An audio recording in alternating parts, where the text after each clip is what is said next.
الحمد لله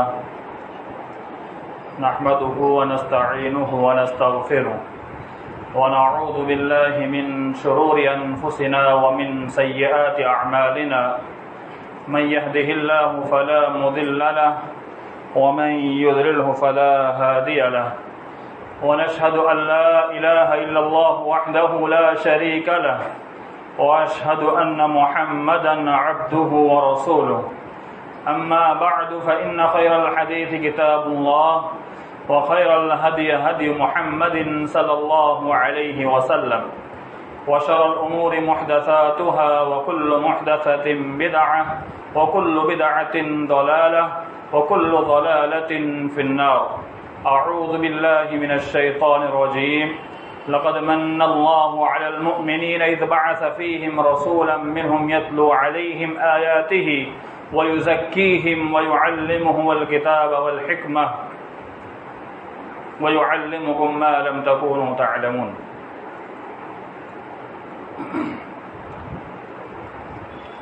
محترم سامعین، حاضرین جمعہ،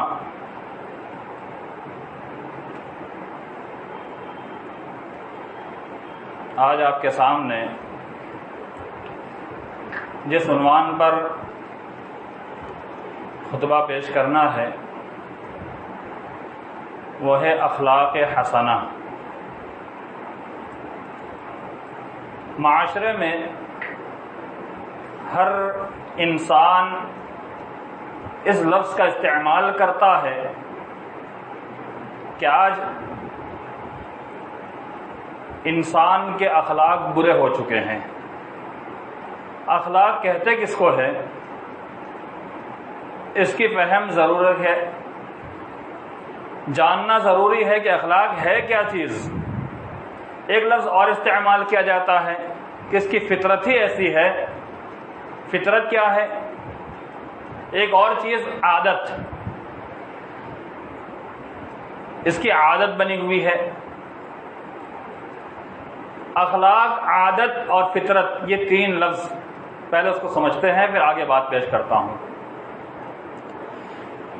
ہم اپنی زبان میں جسے عادت کہتے ہیں، دوسرے الفاظ میں اسی کو ہم اخلاق بھی کہہ لیں.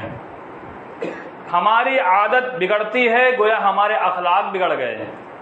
ہم نے اپنی عادت سدھار لی، ہمارے اخلاق اچھے ہو گئے ہیں. دوسری چیز فطرت. فطرت اور عادت و اخلاق میں فرق.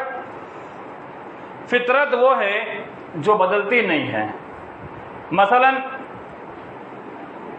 ہم پیدا ہوئے ہیں، ہمیں کھانے کی ضرورت ہے، ہمیں پینے کی ضرورت ہے، ہمیں قضاء حاجت کی ضرورت ہے. یعنی ہمارے ساتھ جو چیز لگی ہوئی ہے اور وہ ہم سے الگ نہیں ہو سکتی، اس کا نام فطرت ہے. اور عادت جس کو ہم نے خود بنایا ہے، گٹکا کھانا، یہ ہمارے فطرت میں نہیں آتا ہے. کچھ لوگ کہہ دیتے ہیں کہ ان کی فطرت بن چکی. نہیں، یہ عادت ہے، اخلاق ہے. اور فطرت نہیں بدلتی، عادت بدلتی ہے. کب؟ جب ہم اس پر محنت کرتے ہیں، ہم جب کوشش کرتے ہیں تو عادت بدلتی ہے. اسی کا دوسرا نام اخلاق ہے. تو اس سے واضح ہو گیا کہ فطرت بدلتی نہیں ہے.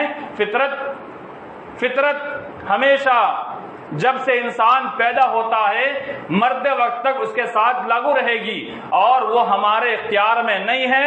وہ ہماری ضروریات زندگی میں سے ایک چیز ہو جاتی ہے. مثلا سونا فطرت ہے، اس کو ہم بدل نہیں سکتے ہیں. ہاں، اس کے اندر کچھ بری عادت پیدا کر سکتے ہیں. لیٹ سے سونا، نماز چھوڑ کر سو جانا، یہ ہماری عادت ہوتی ہے. اس کا وقت جو اللہ نے متعین کیا ہے کہ رات میں سونا، نبی کریم صلی اللہ علیہ وسلم کی حدیث نے فرمایا کہ آپ کی صفت بیان کی گئی کہ آپ مغرب سے پہلے سونے کو اور عشاء کے بعد بات کرنے کو ناپسند کرتے تھے. تو اس سے معلوم ہوتا ہے کہ عشاء کی نماز پڑھنے کے بعد ساری عبادات اور سارے اعمال کو ختم کرنے کے بعد انسان اللہ کا نام لے کر سو جائے، یہ اس کی فطرت ہے. اب اس کا اٹھنے کا وقت متعین ہے کہ اس وقت اس کو اٹھنا ہے. یہ سونا فطرت ہے، اور اٹھنا اور سونا یہ انسان کی عادات میں سے بن جاتا ہے. اب آئیے، قرآن مجید کی ایک آیت آپ کے سامنے تلاوت فرمائی، لقد من اللہ علی المؤمنین اذ بعث فیہم رسولا منہم، کہ اللہ رب العالمین نے احسان کیا، لقد من اللہ علی المؤمنین، کہ مومنوں پر اللہ رب العالمین نے یقیناً احسان کیا، کیونکہ تاکید کے ساتھ ہے، اذ بعث فیہم رسولا منہم یتلو علیہم، کہ انہی میں سے اللہ رب العالمین نے ایک رسول کو بھیجا، یتلو علیہم آیاتہ، جو ان پر اللہ کی آیت کو پڑھتا ہے، وَيُزَكِّيهِمْ، اور ان کا تزکیہ کرتا ہے۔ تزکیہ کرنا یہ کیا چیز ہے؟ یعنی نبی کریم صلی اللہ علیہ وسلم کی بعثت کا سب سے بڑا مقصد ہمارا تزکیہ۔ تزکیہ کس چیز سے؟ جو برے عادات ہم نے اپنی زندگی میں اپنا لی ہے، ہم نے برے اخلاق جو اپنی زندگی میں لا کر رکھ دیا ہے، ان سارے کے ساری برے عادات کو اور برے اخلاق کو چھوڑنے کے لیے اللہ رب العالمین نے نبی کریم صلی اللہ علیہ وسلم کو بھیجا تاکہ ہمارا تزکیہ کرے۔ میں عائشہ رضی اللہ تعالی عنہا سے سوال ہوا کہ نبی کریم صلی اللہ علیہ وسلم کے اخلاق کے بارے میں بتلائیے، تو میں عائشہ نے کہا کان خلقہ القرآن، کہ نبی کریم صلی اللہ علیہ وسلم کے اخلاق قرآن تھے۔ یعنی معلوم ہوا کہ قرآن مجید کے سارے فرامین ہمارے لیے عمل کی چیز ہے، اور اس پر اگر ہم عمل کرتے ہیں تو ہم اچھے اخلاق کو پا لیتے ہیں۔ اب نبی کریم صلی اللہ علیہ وسلم کے تعلق سے میں عائشہ کہنا کہ آپ کے پورے اخلاق قرآن مجید ہے، یعنی آپ قرآن مجید کا جیتا جاگتا ایک پیغام تھے، اور آج ہمیں دیکھ کر کے ایک غیر مسلم کیا کہتا ہے کہ یہ بد اخلاق لوگ ہیں۔ جب ہمیں غیر مسلم دیکھتے ہیں تو ہمارے عادات و اخلاق کی بنا پر غیر مسلمین فوراً کتاب و سنت کے اوپر انگلی اٹھاتے ہیں۔ ابھی نرسنگھا سنگھ جو قرآن مجید کے اوپر ٹپڑی کرتا ہے، نبی کریم صلی اللہ علیہ وسلم کی زندگی پر ٹپڑی کرتا ہے، اور نہ جانے کیسے الفاظ دیتا ہے، یہ ساری کی ساری چیزیں وہ قرآن مجید سے نہیں اعتراض کرتا، بلکہ ہمارے کچھ عادات اور اخلاق کی وجہ سے اس کے اندر یہ بات آئی ہے۔ وہ گرچہ قرآن مجید کو آڑ بنا رہا ہے، قرآن مجید کو آڑ بنا کر چند آیات کے چند الفاظ کو لے کر کے، چند بات کو لے کر کے وہ ٹپڑی ضرور کر رہا ہے، لیکن زیادہ نقشہ اس کے سامنے جو ہے وہ ہمارے عادات اخلاق کا ہے۔ تو آپ غور کیجئے، عادات اور اخلاق پر شریعت اسلامیہ نے اتنا زور دیا ہے کہ نبی کریم صلی اللہ علیہ وسلم کو جب بھیجا اور اس کا احسان ہم پر شریعت نے جتلایا، اور احسان جتلا کے کہا کہ اس لیے بھیجا تاکہ وہ تمہارا تزکیہ کرے، یعنی ہمارے عادات و اخلاق جو برے ہو چکے ہیں اس کو اچھے بنائے۔ آئیے چند عادات اور اخلاق جو ہمارے زندگی میں آ چکے اس پر روشنی ڈال کر کے اسے ہمیں سدھارنا چاہیے۔ آئیے میں آپ کے سامنے چند پیش کروں۔ سب سے پہلی چیز جو بری عادت اور برے اخلاق میں ہے، ہر کسی کے ساتھ یہ آج دنیا میں لگ چکا ہے، اور یہ بری عادت چھوٹے سے لے کر بوڑھے تک سب اس کے شکار ہوتے جا رہے ہیں۔ وہ کیا ہے؟ جھوٹ بولنا۔ جھوٹ بولنا یہ اتنی غلیظ قسم کی برائی ہے کہ اس کی قباحت کو اگر ہم سوچیں تو اسی سے ہم سمجھ سکتے ہیں کہ کوئی انسان اگر آپ کے سامنے جھوٹ بولتا ہے تو آپ کو کتنا برا لگتا ہے، لیکن جب وہی جھوٹ آپ خود بولیں تو آپ کو بہت مٹھاس اس میں معلوم ہوتی ہے۔ یعنی سامنے والا انسان جب جھوٹ بولتا ہے تو آپ کو بڑا غصہ آتا ہے، اور اسی جھوٹ کو سچ کرنے کے لیے یہ بیورو، CID، پولیس کمشنر، یہ سارے کے سارے لوگ نہ جانے کیسی کیسی سزائیں دیتے ہیں۔ یہ دنیاوی اعتبار سے دیکھیے، اب شرعی اعتبار سے دیکھتے ہیں کہ جھوٹ کتنی کبھی چیز ہے، کتنی بری چیز ہے۔ نبی کریم صلی اللہ علیہ وسلم نے فرمایا ایاکم بالکذب، جھوٹ سے بچو، جھوٹ سے بچو، اس لیے کہ جھوٹ فإن الکذب یہدی الی الفجور، یہ برے کام کی طرف رہنمائی کرتا ہے، فإن الفجور یہدی الی النار، اور یہ جھوٹ برائی طرف رہنمائی کرتا ہے، اور فجر و فسق یہ انسان کی رہنمائی جہنم کی طرف کرتی ہے۔ جب انسان برابر جھوٹ بولتا ہے تو اللہ کے ہاں جھوٹا لکھ دیا جاتا ہے۔ مسلم شریف کے اندر یہ صاف الفاظ میں کہہ دیا گیا. تو آپ غور کیجئے یہ بری عادت جھوٹ ہمیں کہاں لے جا رہی ہے. یہ جھوٹ ہمیں جہنم کی طرف دھکیل رہی ہے. یہ بری عادت ہمیں جہنم کی طرف لے جا رہی ہے. ایک حدیث میں نبی کریم صلی اللہ علیہ وسلم فرمایا کہ آپ نے صحابہ سے کہا کیا میں تمہیں بڑے بڑے گناہ نہ بتلاؤں. صحابہ نے کہا یا رسول اللہ کیوں نہیں بتلائیے. نبی کریم صلی اللہ علیہ وسلم نے فرمایا شرک سے بچو. شرک بہت بڑا گناہ ہے, اس سے بچو. اور حقوق الوالدین اور والدین کی نافرمانی سے بچو. نبی کریم صلی اللہ علیہ وسلم ٹیک لگائے بیٹھے ہوئے تھے. صحابہ کرام آپ صلی اللہ علیہ وسلم کے ایک ایک وصف کو بیان کرتے. ٹیک لگا کے بیٹھے ہوئے تھے. آپ اپنے آپ کو سنبھال کر کے بالکل ایک دم تیار ہو گئے. جب کوئی بڑی اہم بات کہنی ہوتی تو نبی کریم صلی اللہ علیہ وسلم کا ایک یہ وصف تھا کہ آپ بالکل تیار ہو جاتے, اس کے بعد اس بات کو کہتے. پھر نبی صلی اللہ علیہ وسلم نے کیا فرمایا, کہا الا وقول الزور وشهادة الزور, الا وقول الزور وشهادة الزور, الا وقول الزور وشهادة الزور, کہ جھوٹ بولنے سے بچو, جھوٹ بولنے سے بچو اور جھوٹی گواہی دینے سے بچو. اس حدیث سے کیا معلوم ہے, بخاری شریف کی روایت کہ نبی صلی اللہ علیہ وسلم تیار ہو گئے. اور اس کی بڑی اہمیت اجاگر ہوتی ہے کہ جھوٹ بولنے سے بچو.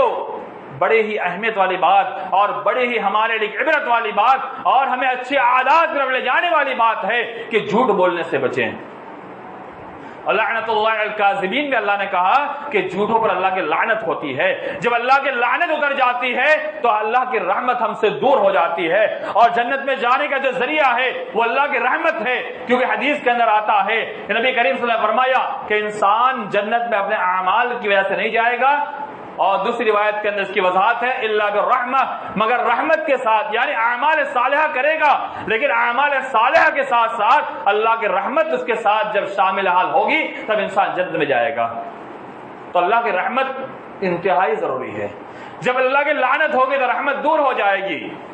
اور جھوٹ کی قباحت پر بہترین ایک حدیث آپ کے سامنے ترمذی شریف کی روایت, نبی کریم صلی اللہ علیہ وسلم نے فرمایا آیت المنافق ثلاث, کہ منافق کی 3 نشانی ہے. آج ہم معاشرے ہمارے ایک سوال آتا ہے عمومی طور پر, وہ سوال یہ کہتا ہے منافق کون ہے. نبی کریم صلی اللہ علیہ وسلم نے صاف الفاظ میں فرما دیا کہ 3 نشانی جس کے اندر پائی جائے گویا وہ اس کے اندر منافق کی علامت پائی جاتی ہے. وہ کون سی ہے؟ پہلی چیز اذا حدث کذب, جب بات کرے جھوٹ بولے. بات میں جھوٹ. آج تو دیکھیے فون کا زمانہ ہے, اتنا جھوٹ بولا جاتا ہے, اتنا جھوٹ بولا جاتا ہے. واٹس ایپ کے ذریعے چیٹنگ چل رہی ہے, نہ جانے کتنا جھوٹ ہوتا ہے. اور اتنا جھوٹ معاشرے کے اندر ایک ناسور بن چکا ہے. ہر چھوٹا بچہ, جوان, بوڑھے, ہر کسی کی زبان جھوٹ پہ آج بڑی تیزی سے چلتی ہے. اس جھوٹ کو ہم اپنی زندگی سے ختم کر دے. یہ برے اخلاق میں سے ہیں, اور اچھے اخلاق جھوٹ کو ختم کر کے سچ بولنا ہے. کیونکہ سچ, جب جھوٹ کی بات ہوئی تو سچ پر بھی ایک حدیث پیش کر کے آگے بڑھتا ہوں. علیکم بالصدق, تم اپنے اوپر سچائی کو لازم پکڑ لو. فإن الصدق يهدي للبر, کہ سچ جو ہے سچائی بھلائی طرف رہنمائی کرتی ہے. فإن البر يهدي إلى الجنة, اور بھلائی اور بر جو ہے یہ جنت طرف رہنمائی کرتی ہے. جب انسان سچ بولتا ہے تو اللہ کیا وہ سچا لکھ دیا جاتا ہے. تو سچ جنت طرف رہنمائی کرتا ہے اور جھوٹ جہنم طرف رہنمائی کرتا ہے. تو ہمیں یہ بری عادت چھوڑ کر کے ہم سچ بولنا شروع کر دیں. جب ہم سچ بولیں گے تو ہمارے بچے بھی سچ بولیں گے. جب ہم جھوٹ بولیں گے تو ہمارے بچے بھی جھوٹ سیکھ جائیں گے. آج تو بچوں سے اسپیشل جھوٹ بلوایا جاتا ہے. کوئی اپنے دروازے پہ آیا ہوا ہے, دستخط دے رہا ہے, کہا بچہ جاتا ہے آپ کے ابا ہے, ابا نے گھر میں سکھایا ہوتا ہے بول دینا گھر میں نہیں ہے. بچہ جھوٹ بولنا سیکھ گیا. جب یہ بڑا ہوگا وہ بھی آپ کے نقش قدم پہ چلے گا. تو یہ برے عادت اور اخلاق میں سے ایک جھوٹ ہے, اس کو چھوڑنے کی کوشش کریں. دوسری چیز, جو ہمارے فرینڈ سرکل, دوستوں کے جو سرکل ہوتے ہیں, اس کے اندر سب سے زیادہ اس کا استعمال ہوتا ہے وہ گالی گلوچ. گالی یہ عام ہو چکی ہے. جہاں جہالت زیادہ ہوتی ہے وہاں تک باپ بیٹے کو, بیٹا باپ کو بھی گالی دیتا ہے, بیٹا باپ کو گالی دیتا ہے. سنا ہے, کوئی ہوائی فائری نہیں, اکثر جگہ اکثر گھروں میں جو جہاں جہالت زیادہ ہوتی ہے وہاں بیٹا باپ کو گالی بکتا ہے, ماں کو گالی بکتا ہے. بیٹی ماں کو گالی دے رہی ہے، یہ گالی انتہائی بری چیز ہے۔ نبی کریم صلی اللہ علیہ وسلم نے فرمایا سباب المسلم فسوق، کسی مسلمان کو گالی دینا فسق ہے، چاہے باپ بیٹے کو دے یا بیٹا باپ کو دے، بھائی بھائی کو دے یا کسی مسلمان کو دے، وہ برا ہے، فسق ہے۔ فسق، اور فسق کہتے ہیں کہ وہ چھوٹے چھوٹے گناہ جب زیادہ ہو جاتے ہیں وہ کبائر کو پہنچ جاتے ہیں۔ الذین یجتنبون کبائر الاثم والفواحش، کہ اجتناب کرو بڑے بڑے گناہوں سے اور فواحش سے۔ تو فواحش کی تفسیر جو کی گئی ہے وہ یہی ہے، چھوٹے چھوٹے گناہ جب زیادہ ہو جاتے ہیں تو کبائر کو پہنچ جاتے ہیں، ویسے فسق بھی جب چھوٹی چھوٹی غلطی جب انسان کرتے کرتے وہ ایک کبیرہ گناہ تک پہنچ جاتا ہے۔ اور نبی کریم صلی اللہ علیہ وسلم نے فرمایا کہ تم اپنے والدین کو گالی مت دو، صاف الفاظ میں اپنے والدین کو گالی مت دو۔ وہ دور اچھا دور تھا، صحابہ کرام کہتے ہیں رسول اللہ کوئی اپنے والدین کو گالی بھی دیتا ہے، اور آج تو دے ہی دیتے ہیں۔ وہ دور صحابہ کرام کا دور، اس دور میں اللہ کے وسلم نے جب پیغام دیا اپنے والدین کو گالی مت دو، تو صحابہ کرام نے سوال کیا رسول اللہ کو اپنے والدین کو گالی بھی دیتا ہے؟ کہا ہاں، تم دوسرے کے ماں باپ کو گالی دیتے ہو گویا اپنے ماں باپ کو گالی دے رہے ہو۔ آپ دیکھیے ہم کتنی گالی بکتے ہیں۔ فرینڈ سرکل کے اندر سب سے زیادہ اس کا استعمال یعنی بات کی شروعات گالی سے اور بات کا اختتام بھی گالی سے ہوتا ہے۔ جو گجراتی بولنے والے لوگ ہیں ان کے یہاں تو سب سے زیادہ چیز پائی جاتی ہے۔ کیوں؟ گجراتی کے اندر سب سے زیادہ گالی بولنا کی روایت پایا جاتا ہے، اور وہ بھی ایسی ایسی پیٹرن گالی کہ جو سننے سے انسان شرم کھا جائے، لیکن بولنے والا اسے بڑی مٹھاس کے ساتھ بولتا ہے۔ یہ سب سے گناوی چیز ہے، اور بھی بہت ساری دلائل گالی کے اوپر موجود ہے۔ گالی انتہائی خراب عادت اور اخلاق میں سے ہے، اسے ہم چھوڑنے کی کوشش کریں۔ تیسری چیز بڑی میٹھی ہماری زبان پر وہ بھی چیز ہے غیبت۔ ہر انسان کسی نہ کسی کی برائی کرنے میں لگا ہوا ہے، یہاں تک کہ 4-5 انسان اگر بیٹھے ہوئے ہیں، اس میں سے کوئی ایک انسان اٹھ کے جاتا ہے، اگر وہاں سے اٹھ کر وہ 4 قدم جاتا ہے اتنے میں اس کی برائی شروع ہو جاتی ہے۔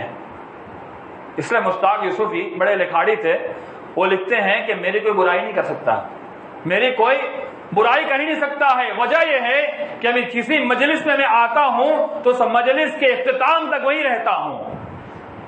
بڑے ادیب تھے اور بڑے اچھے لکھاڑی تھے، ان کے اندر کی وضاحت دیکھیں وہ کیوں کہنا چاہتے ہیں۔ انہوں نے اس لیے یہ بات کہی کہ مجلس جب شروع ہوتی ہے مجلس سے ختم ہونے تک میں مجلس میں رہتا ہوں، اس لیے میری برائی نہیں ہوتی ہے۔ وہ بتانا چاہتے ہیں جو مجلس کے درمیان سے اٹھ کر جاتا ہے اس مجلس کے درمیان سے اٹھ کے جانے والے کی برائی اس مجلس سے فوراً شروع ہو جاتی ہے۔ یہ ہمارے سرکل کے اندر کی بات ہے، اور نہ جانے کتنی غیبت ہمارے زندگی کے اندر لاگو ہو چکی ہے۔ غیبت کہتے کس کو ہے؟ نبی صلی اللہ علیہ وسلم نے فرمایا غیبت کہتے اس کو ہے کہ جو برائی اس کے اندر موجود ہو اور ویسے ہی بغیر اصلاح کے غرض سے اگر اس کی برائی کی جاتی ہے اور اس کے اندر موجود ہو، یہی غیبت ہے۔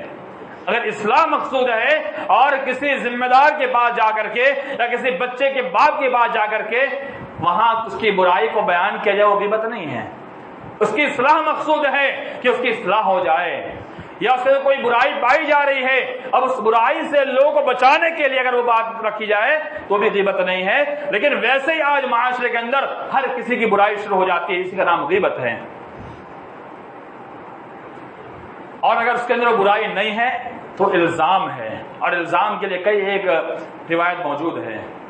تو آپ غور کیجئے اس غیبت جیسی بری چیز جس کی تشبیہ اللہ رب العالمین نے کس چیز سے دی ہے؟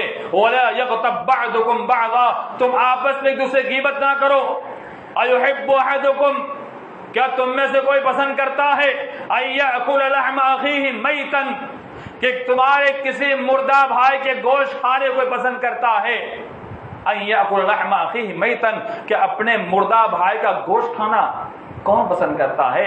مرا جانور پڑا ہوا ہے، وہاں سے گزرنا ہمیں گوارا نہیں ہوتا، اس کی بدبو ہمیں پسند نہیں ہے۔ ایک مردہ بھائی پڑا ہوا ہے، اس کے جسم سے گوشت نوچ کر کھانے کو پسند کرے گا؟ اللہ نے خود کہا فَكَرِهْتُمُوهُ، تم اس کو ناپسند کرو گے تو ویسے ہی غیبت کرنے کو ناپسند کرو۔ جیسے اپنے مردہ بھائی کا گوشت کھانا ناپسند ہے، ویسے ہی ایک دوسرے کی غیبت کرنا بھی ناپسند ہے۔ گویا آپ کسی بھائی کی غیبت کرتے ہیں، گویا آپ مردہ جسم سے گوشت نوچ کر کھا رہے ہیں، یہ تشبیہ دی گئی ہے۔ تو غیبت کتنی گھناؤنی چیز ہے، کتنی بری چیز ہے، اور ہر کس ناقص کے اندر یہ برائی پائی جاتی ہے۔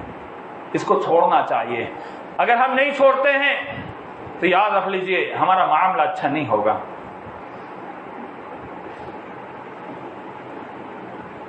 ایک حدیث آپ کے سامنے پیش کروں، اس کے بعد بات آگے بڑھاتا ہوں۔ بہت ہی جامع حدیث۔ آج اکثر مسلمانوں کا یہ حال بن چکا ہے، وہ سوچتے ہم نمازی ہیں، ہم عبادت گزار ہیں، ہم اعمال صالحہ سے لگے ہوئے ہیں، ہمارے سارے اعمال قبول ہو جائیں گے اور ہم تو جنت میں چلے جائیں گے۔ آپ کو پتا ہے نبی صلی اللہ علیہ وسلم نے فرمایا صاف الفاظ میں، اے میرے صحابہ کیا تم جانتے ہو میری امت کا مفلس کون ہے؟ اتدرون ما المفلس، کیا تمہیں معلوم ہے کہ میری امت کا مفلس کون ہے؟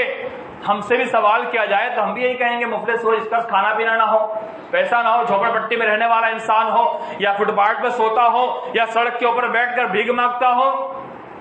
صحابہ کرام نے جواب دیا المفلس من لا درہم له ولا متاع، کہ وہ مفلس ہے جس کے پاس کھانا نہ ہو اور درہم دینار نہ ہو، پیسے نہ ہو۔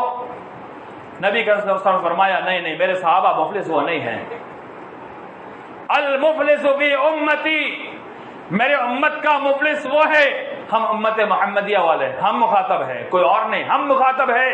جو دعویٰ کرنے والے اپنے نماز کو لے کر جنت میں جانے کا سرٹیفکیٹ لیے ہوئے لوگ، یہ غور سے سن لے کہ اخلاق کتنی اہم چیز ہے۔ یعنی عبادات بھی ہے لیکن عبادات کے ساتھ ساتھ اخلاق بھی ہے، عادات بھی ہے۔ اگر اخلاق کو ہم ترجیح نہیں دیتے ہیں، صرف عبادات پر اگر ہم رہتے ہیں، یہ حقوق اللہ ہے عبادات، اور عادات حقوق العباد میں سے ہیں۔ آئیے حدیث دیکھتے ہیں۔ نبی صلی اللہ علیہ وسلم نے فرمایا میرے امت کا مفلس وہ ہے، یاتی یوم القیامہ، وہ قیامت کے دن آئے گا، بصلاۃ و زکاۃ و صیام، روزہ، نماز، زکات سب کچھ لے کر آئے گا۔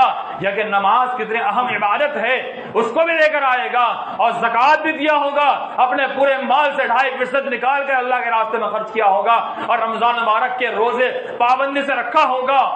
اس کے باوجود بھی دیکھیے آگے، یاتی قد شتم ھذا وَأَكَلَ مَالَ هَذَا قَدْ شَتَمَ هَذَا، اس نے کسی کو گالی دی ہوگی، کسی کو برا بلا کہا ہوگا، کسی کے ساتھ زبان درازی کی ہوگی۔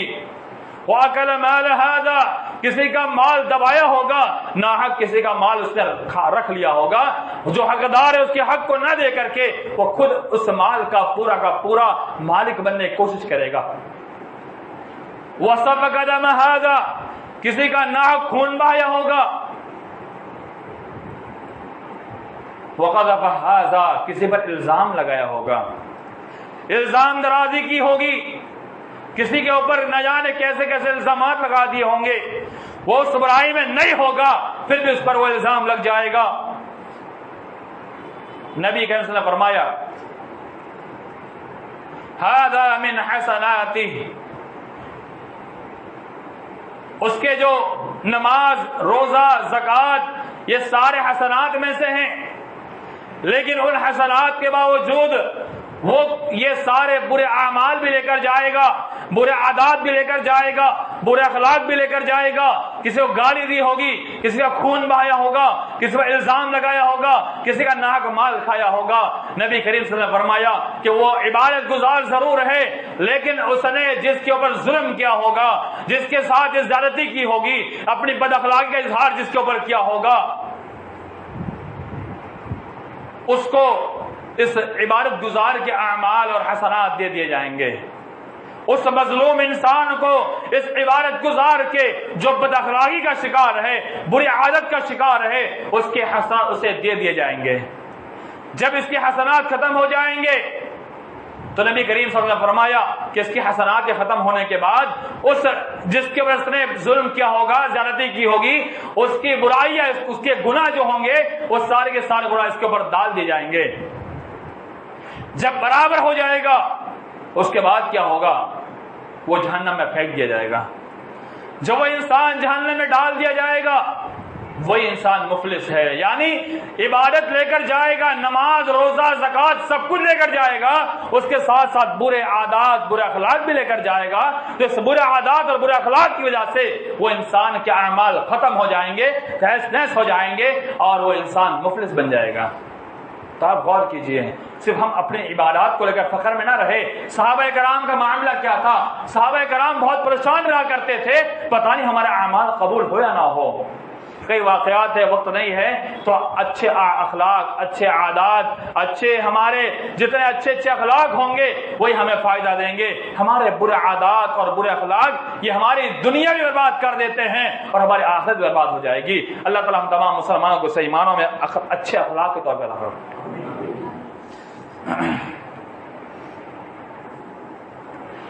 برادران اسلام, حاضر جمعہ, ہمارے معاشرے کے اندر بد اخلاقی کسی سے سمجھا جاتا ہے. کوئی بڑا انسان کے سامنے چھوٹا بچہ اگر بدتمیزی کر دے کہ ہاں بڑا بد اخلاق انسان ہے. یہ بد اخلاقی ضرور ہے, اس سے بڑی بڑی بد اخلاقی ہمارے معاشرے میں کی جاتی ہے. جتنے گناہ سارے کے سارے بد اخلاقی ہے, برے عادات ہے, یہ سارے کے سارے بد اخلاقی پر اس کو معمور کیا جائے گا.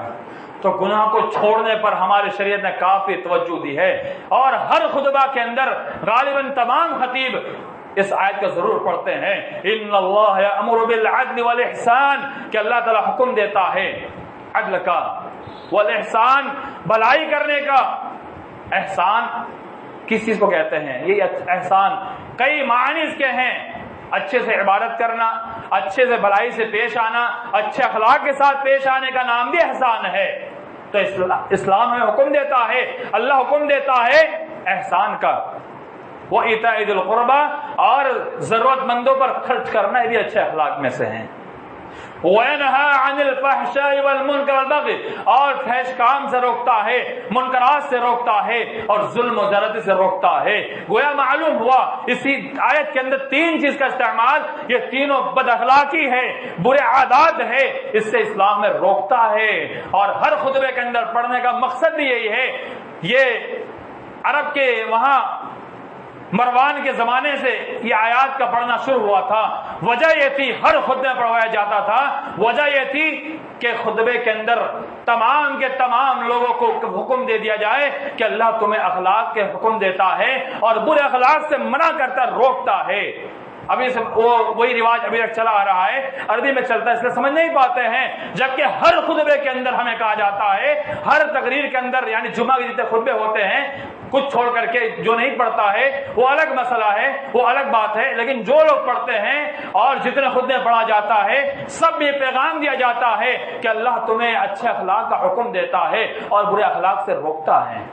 لیکن اس کے باوجود بھی ہم ایک ہی چیز کو لے کر بیٹھے ہوئے ہیں کہ بد اخلاقی, یہی بدتمیزی جس کو کہتے ہیں, یعنی چھوٹا بڑے کے سامنے زبان درازی کر دے, یہ بد اخلاق ہے. نہیں, جتنے منہیات ہے, جتنے گناہ کے کام ہے, سارے کے سارے بد اخلاقی کے اندر شامل ہے. اس کو چھوڑ دے, اللہ کے لیے چھوڑ دے, اور اللہ کے لیے اپنے اخلاق کو صحیح کر لے. اگر ہم بد اخلاقی کے پر اگر ہم گامزن رہیں گے تو یاد رکھ لیجئے ہمارا ٹھکانہ دنیا میں تو ہم ذلیل ہوں گے اور آخرت میں ہمارا ٹھکانہ اچھا نہیں ہوگا. اور اچھے اخلاق ہوں گے تو دنیا میں ہمیں عزت ملے گی اور آخرت میں بھی ہمارا ٹھکانہ اچھا ہوگا اور عزت دار جگہ ہمیں ملے گی. اور کرامن کاتبین جو لکھنے والے ہیں وہ ہماری ہر بات کو لکھتے ہیں. زبان کا استعمال, ما یلفظ من قول الا لدیہ رقیب عتید, کہ زبان سے کچھ الفاظ نہیں نکالتے مگر اس کو لکھنے والے فرشتے جو متعین ہے, نگہبان ہمارے لگے ہوئے ہیں, وہ لکھتے رہتے ہیں. تو اس لیے اپنی زبان سے جو نکالے اچھی بات نکالے, جو نکالے ایسی بات نکالے کہ آپ کے اچھے اعمال میں شمار ہو جائے, اور بری بات نہ نکالے کیونکہ یہ بری باتیں لکھی جائے گی. اور یہ ساری کی ساری چیزیں لا یغادر صغیرۃ ولا کبیرۃ الا احصاها, سورۃ میں اللہ نے فرمایا کہ بندہ جب قیامت دن اس کے سامنے اعمال پیش کیے جائیں گے, وہ کہے گا کہ نہ اس نے کچھ چھوٹی چیز چھوڑی, نہ بڑی چیز چھوڑی, سب کچھ لکھ ڈالا اور سب کو قیامت دن پیش کر دیا جائے گا.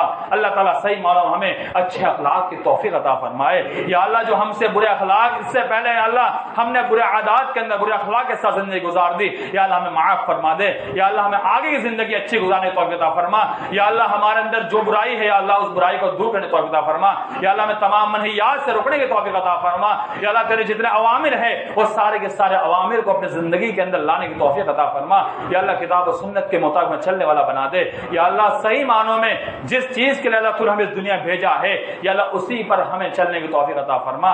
آمین. عباد اللہ رحمنی ورحمکم اللہ ان اللہ یأمر بالعدل والإحسان وإيتاء ذی القربى وینہی عن الفحشاء والمنکر ویعظکم یعظکم لعلکم تذکرون. اذکروا اللہ یذکرکم وادعوه یستجب لکم ولذکر اللہ تعالی اعز واجل وهو الذی اکبر.